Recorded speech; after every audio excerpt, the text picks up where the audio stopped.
It's been 55 years since England last reached a major international final, downing West Germany 4-2 to lift the FIFA World Cup on home soil.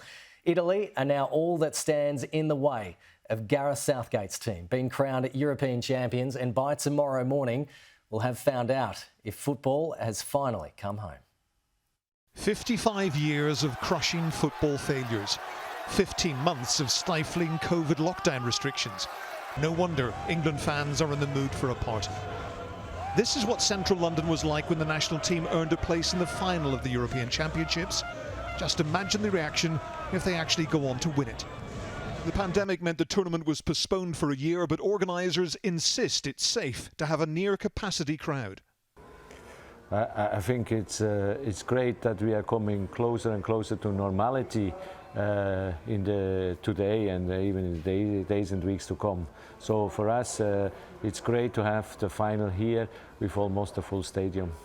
COVID cases are rocketing, but fans must show proof of vaccination or a negative test. Even so, there are restrictions on who can attend.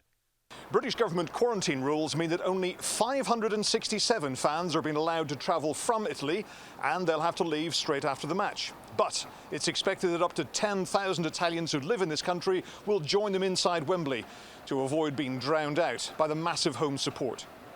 The newspaper headlines after England beat Denmark in the semi-final give a clue to England's desperation for success. Not since 1966 have England made it to the final of a major tournament. Winning the World Cup remains English football's greatest moment. Henry Winter of The Times has reported on 12 tournaments which ended in either ignominious defeat or glorious failure. So why does this matter to the country so much, do you think? It's the first opportunity in 55 years to end this desperate run that England have had. But I think it's so much more than a final.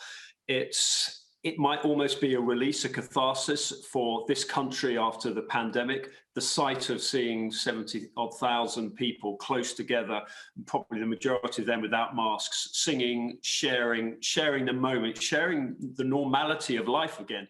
Much of the credit goes to Gareth Southgate, a thoughtful, dignified manager who's defended his players continuing to take the knee before games to highlight racism. But England are up against a talented Italian side, unbeaten in 33 matches. Some households have divided loyalties.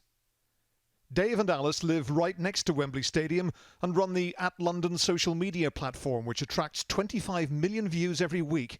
He's English, she's Italian. It's going to be #awkward. It'll be super, super exciting. But somebody's going to end up heartbroken, somebody's going to be elated. I'm not sure if we're still going to be talking to each other the next day. Might need to let the dust settle. Let's see. No, I think it's going to be fine. It's going to be fine. I would just say in general, Forza Italia, like go Italy. It's coming home. It's the only response. No, it's coming Rome, guys. Oh, there we go. A prince will be among the fans.